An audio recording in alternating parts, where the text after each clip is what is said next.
नमस्कार, आदाब, सत श्री अकाल, जय हिंद, वंदे मातरम। आज हम बात करने वाले हैं विकारी शब्द के बारे में। वैसे आप सभी को पता है कि हम विकारी शब्दों से शुरुआत कर रहे हैं। इससे पहले हमने जिस विकारी शब्द के बारे में बात की थी वो संज्ञा थी। आज हम जिस विकारी शब्द के बारे में बात करने वाले हैं वो है सर्वनाम। तो सर्वनाम जो सभी एग्जाम की दृष्टि से अत्यंत महत्वपूर्ण स्थान रखता है। तो आज हम पढ़ लेते हैं सर्वनाम के बारे में। तो पहले तो सर्वनाम, तो आपने संज्ञा में जो अपने पिछली क्लास हुई थी उसमें हमने संज्ञा के बारे में पढ़ा था कि संज्ञा का मतलब क्या होता है, नाम। ठीक है, मतलब इस संसार में जितनी भी वस्तुएं हैं, जो भी है, व्यक्ति है, वस्तु है, स्थान है, और उन सभी को कोई ना कोई नाम दिया गया है, और जिसको कोई ना कोई नाम दिया गया है वो क्या है, संज्ञा। तो जो ये नाम है, सर्व के आगे जो नाम है वो क्या है, संज्ञा का अर्थ। तो जो सर्वनाम, तो सर्व का मतलब क्या है, सभी। तो सर्वनाम का मतलब क्या हो गया, सभी का नाम, सभी का नाम। अब जो सभी का नाम है, अब जो सर्वनाम है, तो सर्वनाम किसे कहते हैं कि संज्ञा के स्थान पर, संज्ञा के स्थान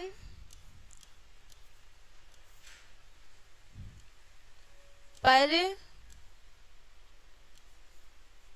काम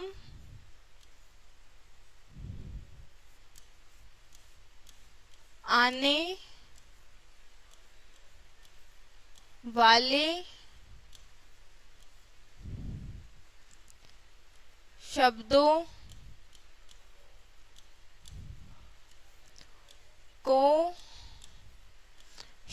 को सर्वनाम कहते हैं। सर्वनाम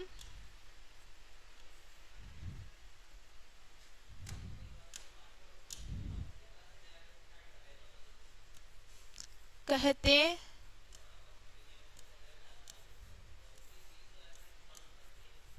हैं। ठीक है, मतलब संज्ञा के स्थान पर काम आने वाले शब्दों को क्या कहा जाता है, सर्वनाम। अब ये तो हमने जान लिया कि संज्ञा के स्थान पर काम आने वाले शब्दों को सर्वनाम कहा जाता है, लेकिन वो शब्द है कौन से जो संज्ञा के स्थान पर प्रयोग किए जाते हैं। तो जैसे कि हम जान लेते हैं, जैसे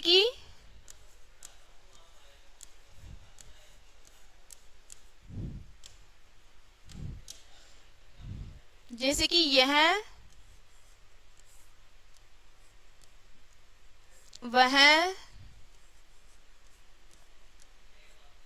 आप, कुछ, कोई,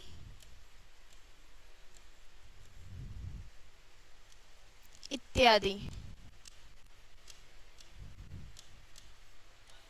अब हमने ये भी जान लिया कि जो संज्ञा के स्थान पर जो शब्द काम आ रहे हैं वो कौन कौन से हैं, यह, वह, आप, कुछ, कोई, इत्यादि।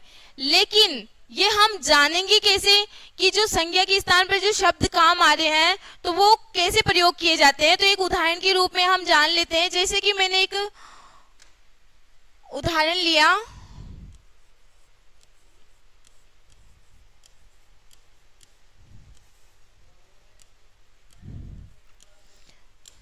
मैंने लिखा राम एक अच्छा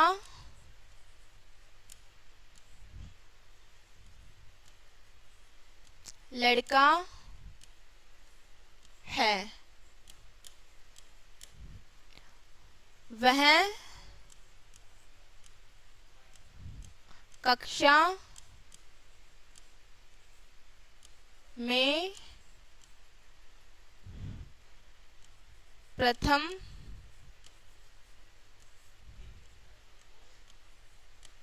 स्थान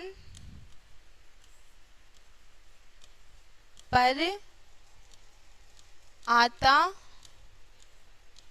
है। अब मैंने ये वाक्य लिखा, क्या लिखा कि राम एक अच्छा लड़का है और वह कक्षा में प्रथम स्थान पर आता है। ठीक है, अब जो इसमें राम है, तो जो राम है वो तो क्या है, एक संज्ञा है। लेकिन अगर मैं लिखती कि राम एक अच्छा लड़का है, राम कक्षा में प्रथम स्थान पर आता है, तो वो क्या हो जाती, दोनों ही संज्ञा। लेकिन मैंने क्या किया कि मैंने राम के स्थान पे जिस शब्द का प्रयोग किया वो कौन सा है, वह। और जिस वह शब्द का मैंने प्रयोग किया वो क्या है, सर्वनाम। तो फिर मैंने लिखा कि वह कक्षा में प्रथम स्थान पर आता है, मतलब जो राम है, जो संज्ञा थी वो क्या बन गया, सर्वनाम। और जो राम है वो क्या बन गया, वह। राम से वो क्या बन गया, वह कक्षा में प्रथम स्थान पर आता है। ठीक है, अगर अब उसके बाद में हम जाने कि सर्वनाम के प्रयोग के आधार पर जो सर्वनाम के जो भेद होते हैं वो कितने होते हैं, 6 भेद होते हैं।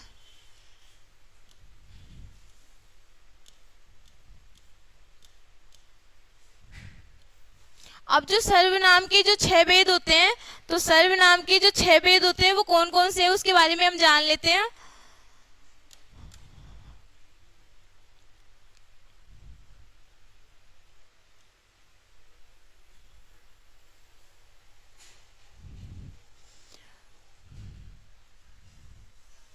तो जो पहला है वो कौन सा है, पुरुषवाचक सर्वनाम। पुरुष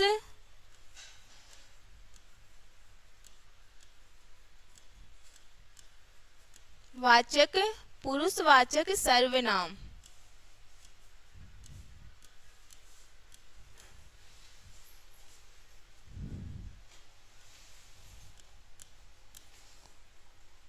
उसके बाद में है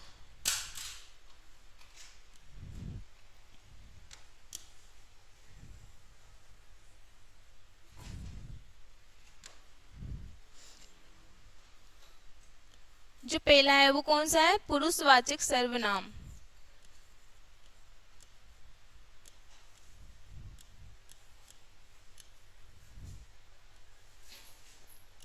सर्वनाम।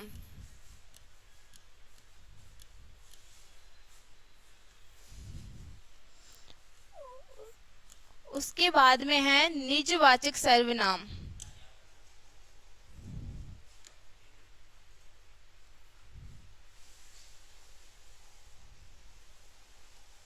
उसके बाद में है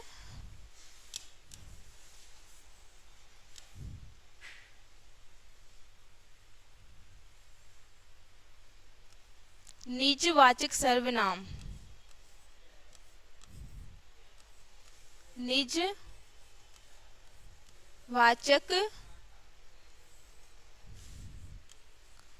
सर्वनाम।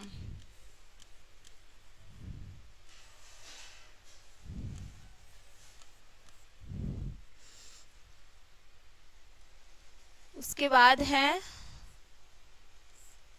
निश्चय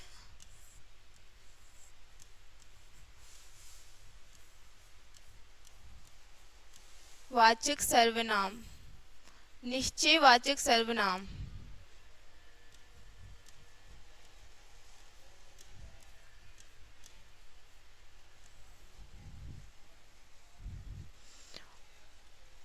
उसके बाद में है अनिश्चयवाचक सर्वनाम।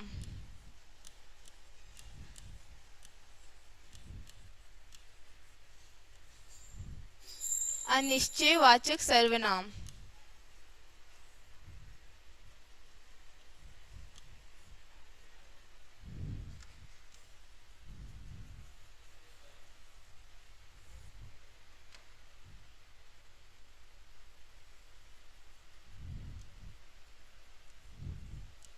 अनिश्चय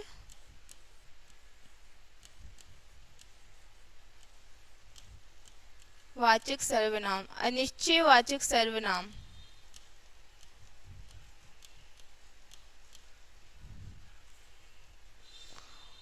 उसके बाद में है संबंधवाचक सर्वनाम।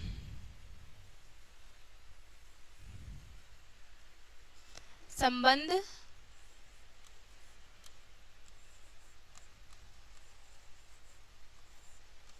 संबंधवाचक सर्वनाम।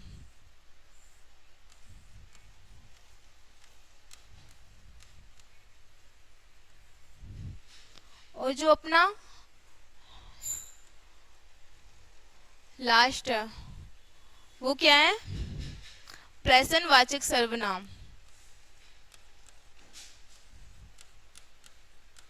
प्रश्नवाचक सर्वनाम।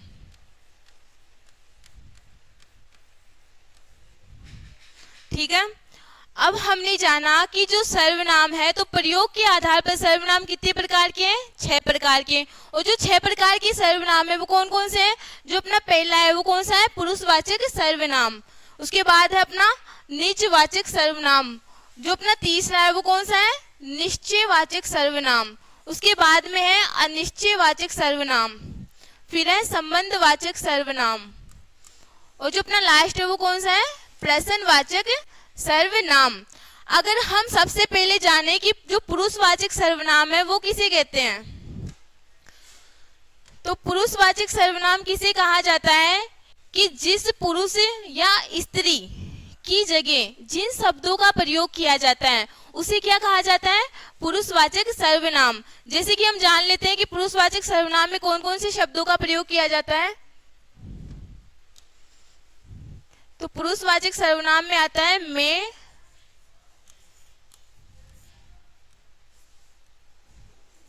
तू और हम। ठीक है। उसके बाद जो पुरुषवाचक सर्वनाम है तो पुरुषवाचक सर्वनाम के कितने उपभेद होते हैं, 3 उपभेद होते हैं। और जो पुरुषवाचक सर्वनाम की जो 3 उपभेद है वो कौन कौन से हैं, जो पहला है वो तो है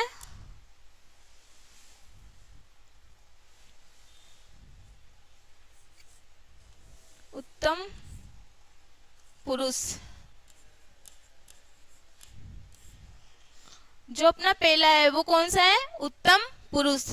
और जो दूसरा है वो कौन सा है, मध्यम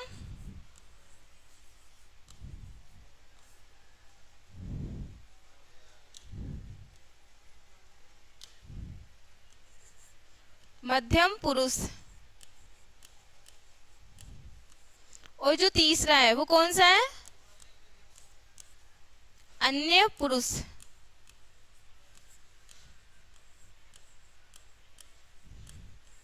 अब हमने जान तो लिया कि जो पुरुषवाचक सर्वनाम है उसके 3 उपभेद होते हैं। और जो तो 3 उपभेद है वो कौन कौन से हैं, जो अपना पहला है वो कौन सा है, उत्तम पुरुष, दूसरा है मध्यम पुरुष और जो तीसरा है वो कौन सा है, अन्य पुरुष। अब उत्तम पुरुष क्या होता है, मतलब जो व्यक्ति बोलता है, मतलब सामने से जो व्यक्ति बोलता है, जो अपनी बात को कहता है, उसके लिए कौन से पुरुष का प्रयोग किया जाता है, उत्तम पुरुष का। जैसे कि हम ले सकते हैं मैं, मेरा और हमारा। इन शब्दों का प्रयोग किस में किया जाता है, उत्तम पुरुष में। उसके बाद में जो है मध्यम पुरुष, तो मध्यम पुरुष का प्रयोग किस में किया जाता है, जो व्यक्ति क्या कर रहा है, सुन रहा है, मतलब जो व्यक्ति सुन रहा है उसके लिए किस पुरुष का प्रयोग किया जाता है, मध्यम पुरुष का। जैसे कि इसके उदाहरण के रूप में हम जान सकते हैं, इसमें लिखा तू, तेरा और तुम्हारा। ठीक है। मतलब जहां पर इन शब्दों का प्रयोग किया जा रहा है तू, तेरा, तुम्हारा, मतलब इससे क्या पता चल रहा है कि हम जो व्यक्ति सुन रहा है उनके लिए इन शब्दों का प्रयोग कर रहे हैं। उसके बाद में अगर हम ले अन्य पुरुष, अब अन्य पुरुष में क्या होता है कि जिस व्यक्ति के बारे में हम बात तो कर रहे हैं, लेकिन जिस व्यक्ति के बारे में हम बात कर रहे हैं वो व्यक्ति वहां पर क्या नहीं है, मौजूद नहीं है। और जब वो व्यक्ति वहां पे मौजूद नहीं है तो उसके लिए जिन शब्दों का प्रयोग किया जाता है वो कौन सा है, तो इसके जो उदाहरण हम जान लेते हैं, इसमें आता है उसका, उसकी,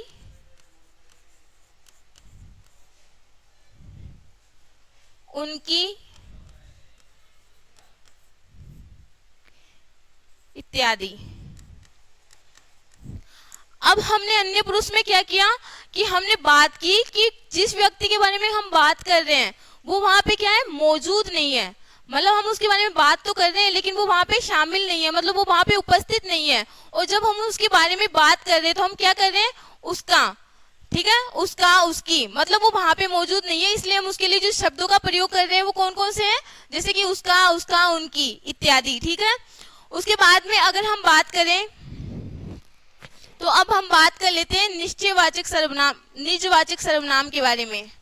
अब जो निजवाचक सर्वनाम है, तो निजवाचक सर्वनाम का प्रयोग किसमें किया जाता है कि जो व्यक्ति स्वयं के बारे में बात करता है, मतलब किसी और के बारे में बात ना कर सिर्फ खुद के बारे में बात करता है, उसे ही क्या कहा जाता है, निजवाचक सर्वनाम। और जो निजवाचक सर्वनाम है, तो निजवाचक सर्वनाम में जिन शब्दों का प्रयोग किया जाता है, जैसे कि उदाहरण के रूप में ले सकते हैं हम,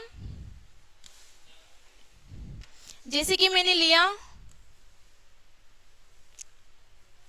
स्वयं, अपना,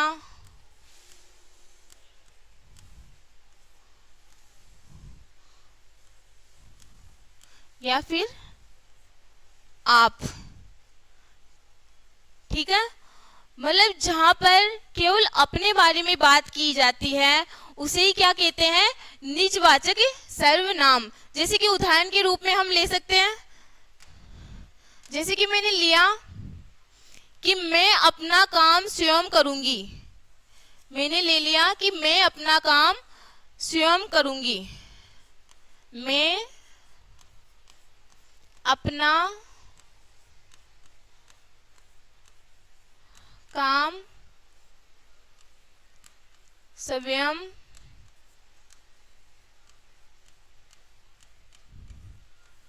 करूंगी।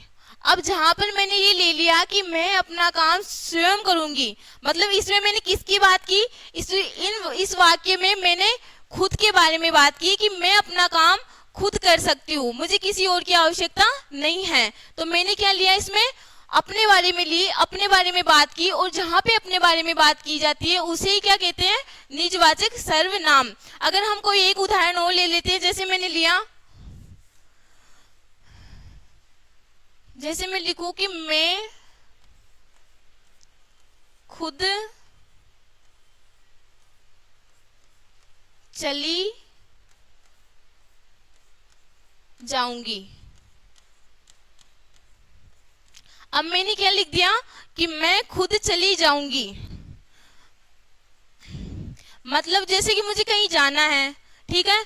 अब मुझे कोई कहे कि या तो अपने साथ इसको ले जा, तो मैं क्या कह सकती हूँ कि मैं खुद जा सकती हूँ, मुझे किसी और को ले जाने की आवश्यकता नहीं है। उस समय मैंने क्या किया, मैंने खुद के लिए ही कहा और अपने लिए ही बोला, और जहां पे अपने लिए बात की जाएगी वहां क्या होगा, निजवाचक सर्वनाम।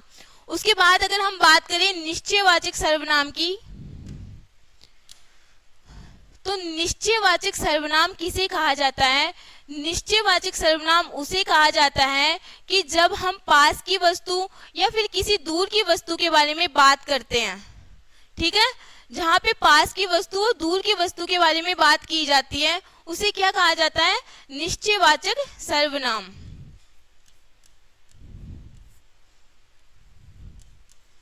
पास की वस्तु या फिर दूर की वस्तु।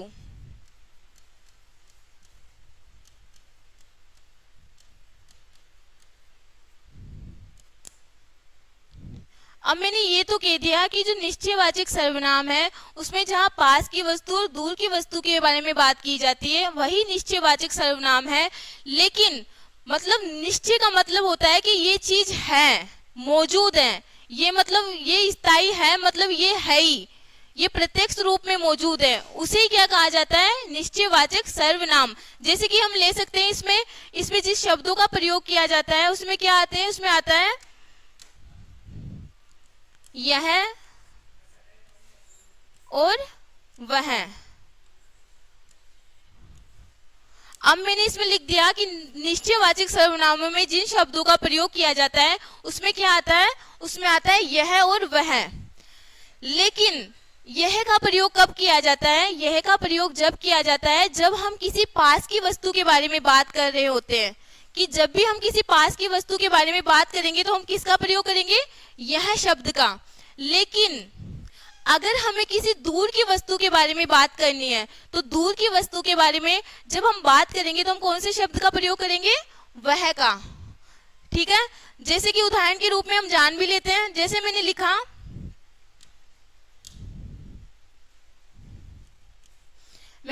यह बोतल मेरी है।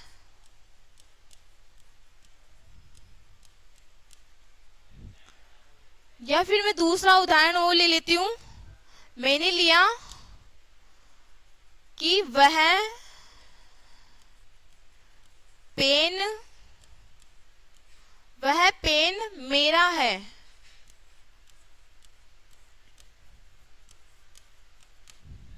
अब मैंने दो उदाहरण लिया। मैंने पहला जो उदाहरण लिया वो क्या कहा? मैंने लिखा कि यह बोतल मेरी है। मतलब जो बोतल है वो क्या है? मेरे पास रखी हुई है। और जो बोतल मेरे पास रखी हुई है उसके लिए मैं क्या कह रही हूँ कि यह बोतल क्या है? मेरी है। अब जो बोतल पास में रखी हुई है तो पास के लिए मैंने बताया था कि पास के लिए जिस शब्द का प्रयोग किया जाता है वो कौन सा है? यह है। तो मैंने लिखा कि यह बोतल मेरी है। लेकिन अगर उसी बोतल को मेरे से दूर रख दिया जाता तो मैं क्या कहती? कि वह बोतल मेरी है। अब मैंने उसके लिए वह क्यों लिया? क्योंकि वो मेरे से क्या रखी हुई है? दूर रखी हुई है। और जो चीज हमसे दूर रखी हुई होगी उसके लिए हम कौन से शब्द का प्रयोग करेंगे?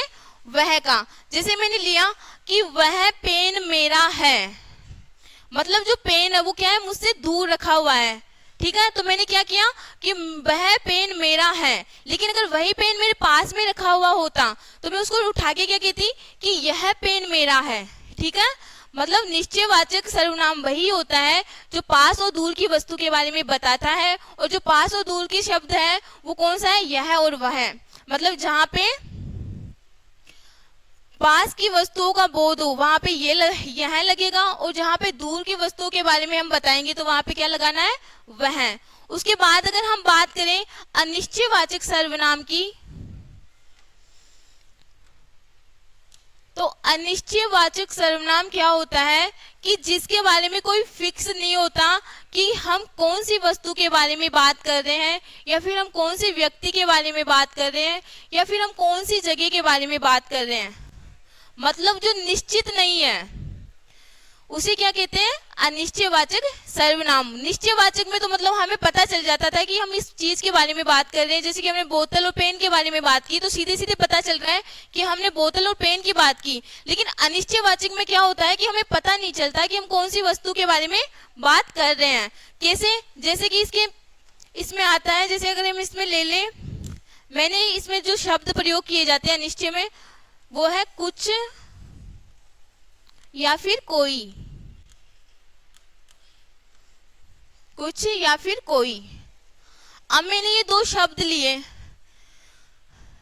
किसमें लिए? अनिश्चयवाचक सर्वनाम में। वैसे तो मैंने नहीं लिए क्योंकि ये अनिश्चयवाचक सर्वनाम में प्रयोग ही किए जाते हैं, कुछ और कोई। ठीक है, मतलब जिसके लिए कोई निश्चय नहीं है। जैसे कि मैंने एक उदाहरण ले लूं। मैंने एक उदाहरण लिया कि यहाँ पे लिख देती हूँ मैंने उदाहरण लिया कि दाल में कुछ गिर गया।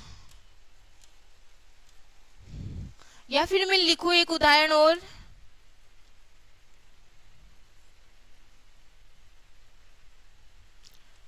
दाल में कोई गिर गया। अब हमने वाक्य तो लिख दिया। मैंने लिखा कि दाल में कुछ गिर गया, लेकिन दाल में कुछ क्या गिर गया? कीड़ा भी गिर सकता है, मकोड़ा भी गिर सकता है, कुछ भी गिर सकता है, लेकिन उसका नाम नहीं दिया गया। मतलब हम किस चीज के बारे में बात कर रहे हैं वो उसमें नहीं बताया गया। मतलब हम संदेह में है कि बात किसकी की जा रही है। उसके बाद में जैसे कि दाल में कोई गिर गया, अब दाल में कोई क्या गिर गया इसका भी हमें पता नहीं है। तो मतलब जिस चीज के बारे में निश्चय ना हो उसे ही क्या कहते हैं? अनिश्चय सर्वनाम। ठीक है, उसके बारे में अगर हम बात करें संबंधवाचक सर्वनाम के बारे में, उसके बाद अगर हम बात करें संबंधवाचक सर्वनाम के बारे में। तो संबंधवाचक सर्वनाम क्या होता है? मतलब एक सर्वनाम का दूसरे सर्वनाम से जुड़ना ही क्या कहलाता है? संबंधवाचक सर्वनाम। जैसे कि इसमें आता है जो और सो। जो और सो संबंधवाचक जो सर्वनाम है उसका उदाहरण क्या है? जो और सो। मतलब कि जो चीज जो एक सर्वनाम है और वो सर्वनाम किसी दूसरे शब्द से दूसरे सर्वनाम से जोड़ दे, उसे ही क्या कहा जाता है? संबंधवाचक सर्वनाम। उसके बाद अगर हम बात करें प्रश्नवाचक सर्वनाम के बारे में, तो जो प्रश्नवाचक सर्वनाम होते हैं वो क्या होते हैं कि अगर हम किसी से प्रश्न करने के लिए जिन शब्दों का प्रयोग करते हैं उसे ही क्या कहा जाता है? प्रश्नवाचक सर्वनाम। जैसे कि इसके उदाहरण के रूप में हम ले लें, जैसे कि मैंने लिया क्या, कहाँ, क्यों। ठीक है, मैंने उदाहरण लिया क्या, कहाँ, क्यों। मतलब मैं इन शब्दों से पता चल रहा है कि हम किसके बारे में बात कर रहे हैं? प्रश्नवाचक सर्वनाम के बारे में। कैसे? अगर मैं उदाहरण के रूप में लूं, जैसे कि मैंने लिया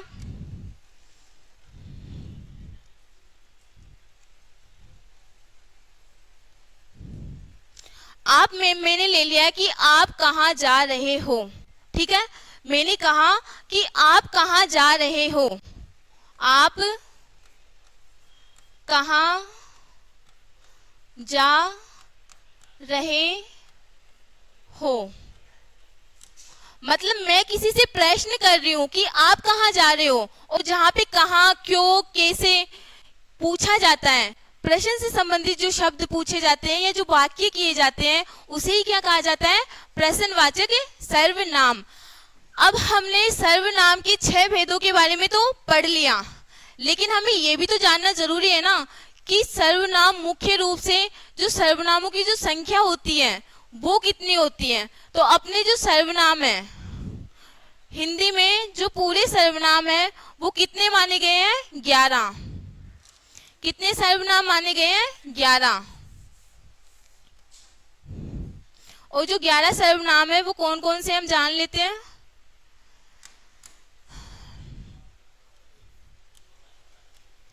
सर्वनाम, जो सर्वनामों की जो संख्या है वो कितनी है? 11। और जो 11 सर्वनाम है वो कौन कौन से हैं? जैसे कि अगर हम इसमें ले ले एक वचन और बहुवचन।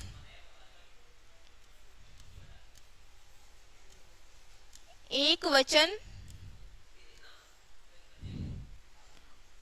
और बहुवचन।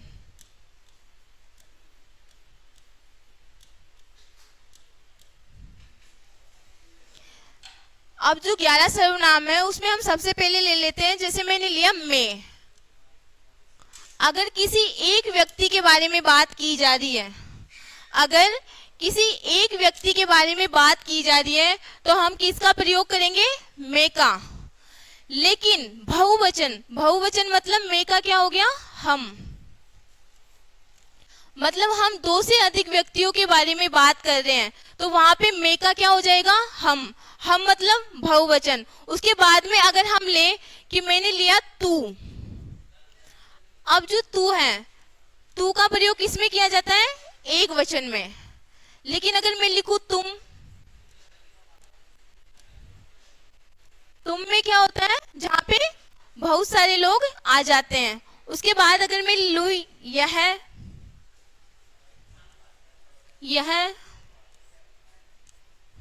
यह किस में आ गया? एक वचन में। और ये किस में आ गया? बहुवचन में।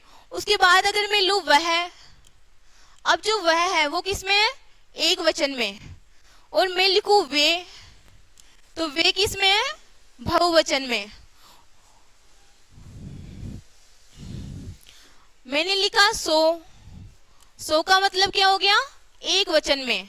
लेकिन मैं लिखूं से किस में आ गया? बहुवचन में। मैंने लिखा आप किस में आ गया? एक वचन में। और जो बहुवचन में भी जो प्रयोग किया जाता है तो आपका क्या होता है, आप ही होता है।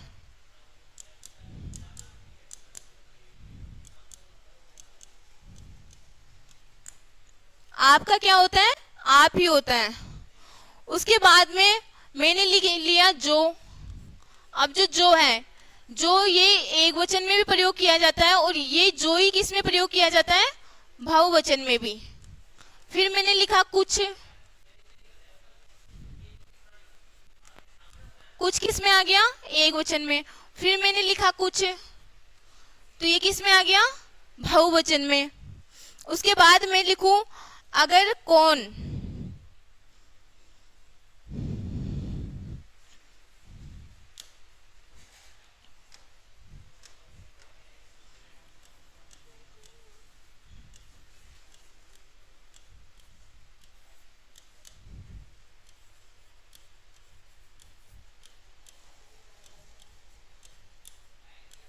अब मैंने लिखा कौन। अब मैंने लिखा कौन, तो कौन किस में आ गया, एक वचन में। और इसी कौन का प्रयोग किस में किया जाता है, बहुवचन में। मतलब इसका वैसे की वैसे ही किस में प्रयोग किया जाता है, बहुवचन में। मैंने लिखा क्या। अब जो क्या है ये एक वचन में प्रयोग किया जाता है और यही क्या किस में लगता है, बहुवचन में। उसके बाद मैंने लिखा कोई।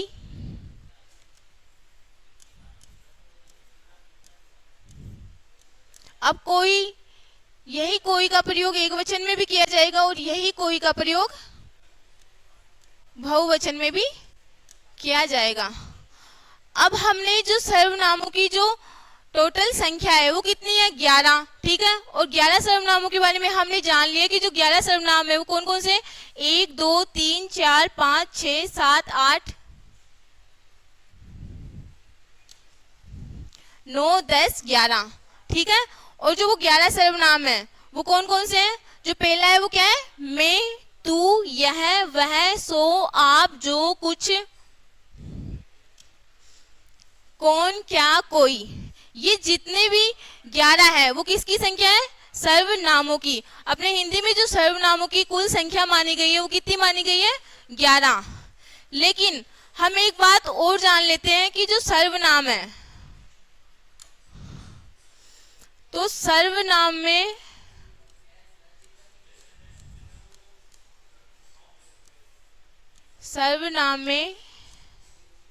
लिंग, सर्वनाम में लिंग के आधार पर, लिंग के आधार पर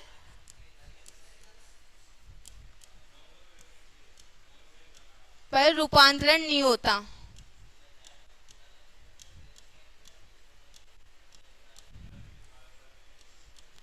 नहीं होता। ठीक है, मतलब जो सर्वनाम है तो सर्वनाम में लिंग के आधार पर क्या नहीं होता, परिवर्तन नहीं होता। सर्वनाम में जो परिवर्तन होता है वो 3 कारणों से होता है। जो रूपांतरण होता है वो कितने कारणों से होता है, 3 कारणों से।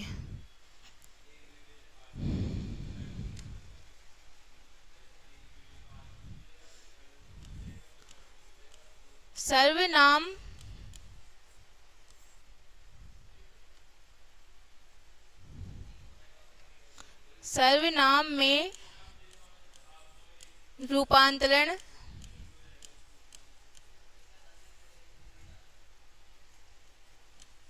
3 कारणों से होता है।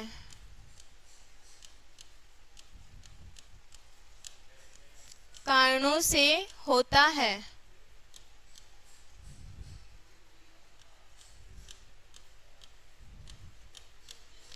और वो जो 3 कारण है वो कौन कौन से हैं। जो अपना पहला है,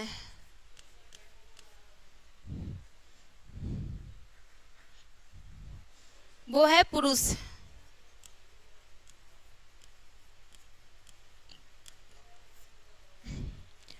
दूसरा है वचन।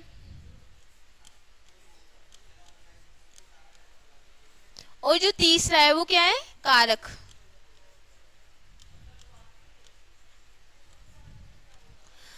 मतलब जो अपने सर्वनाम है, तो सर्वनाम में जो रूपांतरण होता है वो कितने कारणों से होता है? 3 कारणों से होते हैं। और वो जो 3 कारण है वो कौन कौन से हैं? एक तो सर्वनाम में पुरुष के कारण परिवर्तन होता है, दूसरा होता है वचन के कारण, और जो तीसरा है वो किसके कारण? कारक के कारण। लेकिन सर्वनाम में किसके कारण जो रूपांतरण नहीं होता? तो वो किसके कारण नहीं होता? लिंग के कारण। ठीक है। लेकिन कारक में भी एक चीज है सर्वनाम में, क्या कि जो संज्ञा है, तो संज्ञा में क्या किया जाता है कि संज्ञा में तो केवल 8 कारकों का प्रयोग किया जाता है, लेकिन जो सर्वनाम है उसमें केवल 7 कारकों का ही प्रयोग किया जाता है, उसमें 8 कारकों का प्रयोग नहीं किया जाता। कितनों का प्रयोग किया जाता है? केवल 7 का। और इसमें जिस कारक का प्रयोग नहीं किया जाता वो कौन सा है? संबोधन कारक। संबोधन कारक। और अपने हिंदी में जो वचन होते हैं वो कितने होते हैं? 2 होते हैं। कौन कौन से? एक वचन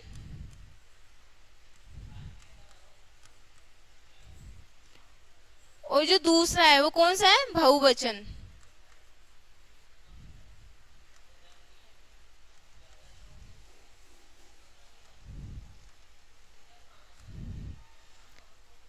ठीक है।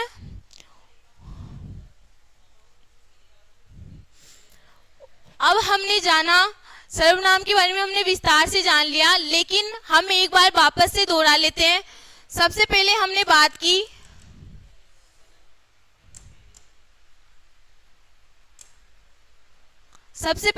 हमने सर्वनाम के बारे में। सर्वनाम मतलब सभी का नाम। अब सर्वनाम कहते किसे हैं?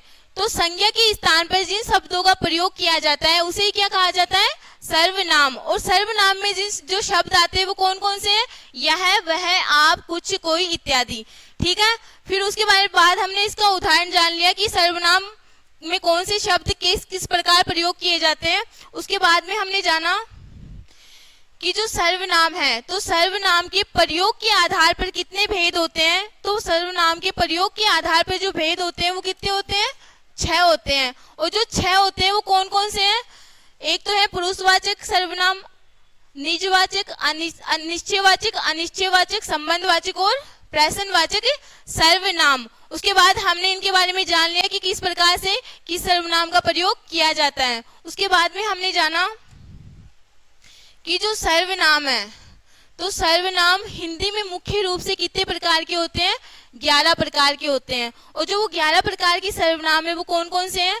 मैं, तू, यह, वह, सो, आप, जो, कुछ, कोई, कौन, क्या। ठीक है। उसके बाद में हमने जाना कि जो सर्वनाम है, तो सर्वनाम में जिसके कारण परिवर्तन नहीं होता वो क्या है? लिंग। मतलब सर्वनाम में किसके कारण परिवर्तन नहीं होता? लिंग के कारण। लेकिन जो सर्वनाम में जो रूपांतरण होता है वो कितने कारणों से होता है? 3 कारणों से। और जो 3 कारण थे वो कौन कौन से थे? अपना पहला था पुरुष, दूसरा था वचन, और जो तीसरा था वो क्या था? कारक। अब जो अपने हिंदी में जो वचन होते हैं वो कितने होते हैं? 2 होते हैं। कौन कौन से? एक वचन और बहुवचन। उसके बाद में जो अपने कारक हैं, अब जो कारकों की संख्या हिंदी में वैसे तो 8 मानी गई है, लेकिन सर्वनाम में केवल 7 कारकों का प्रयोग किया जाता है। सर्वनाम में जिस कारक का प्रयोग नहीं किया जाता वो कौन सा है? संबोधन कारक। अब मुझे आशा है कि मैंने आप सभी को बहुत अच्छे से सर्वनाम को पढ़ाया है, और मुझे लगता है कि आप सभी को बहुत अच्छे से समझ में आया है। अगर आप सभी को सर्वनाम बहुत अच्छे से समझ में आया है तो ज़रूर बताना आपको क्लास कैसी लगी। कमेंट में ज़रूर बताना आपको क्लास कैसी लगी। सब्सक्राइब करें और धन्यवाद। अपनी पढ़ाई जारी रखो।